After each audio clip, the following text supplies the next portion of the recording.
చిన్నదే కదా. సరే. మా చెట్టుకి కాసిన దోసకాయ అండి. మా చెట్టు దోసకాయ మొన్న ఒక వీడియో పెట్టాను కదా, ఆ దోసకాయ చట్నీ చేస్తున్నాను. ఈజీ అండి, 5 minutes 10 minutes కూడా పట్టదు. ఈ చట్నీ ఈజీగా చేసుకోవటం అన్నమాట.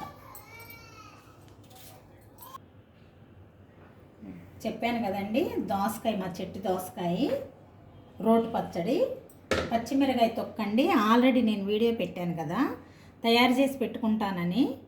ఇదండి ఈ పచ్చడి. మనకి ఎంత కావాలో, ఎన్ని స్పూన్లు అవసరమో అంత, దీనికి ఈ చేసే వాటికి ఎంత కావాలో అంత వేసుకుంటాను. టమాటాలు ఉడకబెట్టి ఉంచానండి, 2 టమాటాలు. ఈ దోసకాయలు మన ఇష్టం, ఎన్నన్నా వేసుకోవచ్చు. నేను రెండు టమాటాలు వేసి కొంచెం చింతపండు వేసానండి.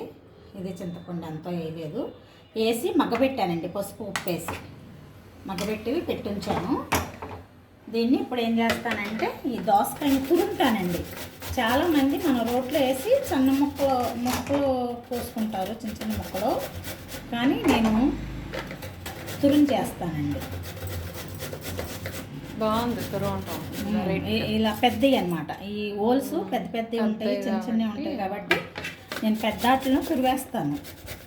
తురిమేసి చేస్తాను అన్నమాట. అది మొత్తం ఎలా చేయాలి చూపిస్తాను.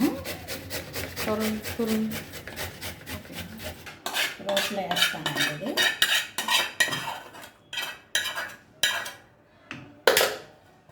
రోల్ చిన్న రోల్ అండి. నేను ఇక్కడే ఉండి అన్ని, ఏ పచ్చడైనా అండి, గోంగూర అయినా ఏదైనా కానీ నేను మిక్సీలో వేయనండి. నాకు నచ్చదు, మెత్తగా ఉంటే నచ్చదు. ఇలాగే రోట్లో వేసుకొని చేస్తానండి. గోంగూర పచ్చడి, టమాటా చట్నీ, దోసకాయ చట్నీ, దొండకాయ చట్నీ, ఇలాంటివన్నీ రోటి పచ్చళ్ళు మాకు రోజు డైలీ ఒక రోటి పచ్చడి ఉండాల్సిందే.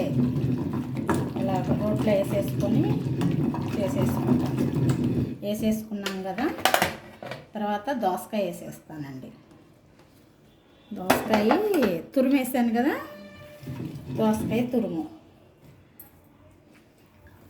వేసి, ఇందుకో నేను ముందుగా చేసుకున్న పచ్చిమిరకాయ, నేను ఇంత వేసాను, సరిపోతుందో లేదో చూసుకుంటాను. మళ్ళీ చూసుకుంటాను. బాగుంది.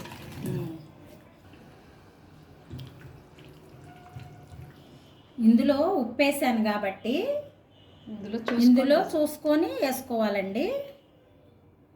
మనకి సరిపోయినట్టుగా వేసుకొని ఇలా నూరేసానండి.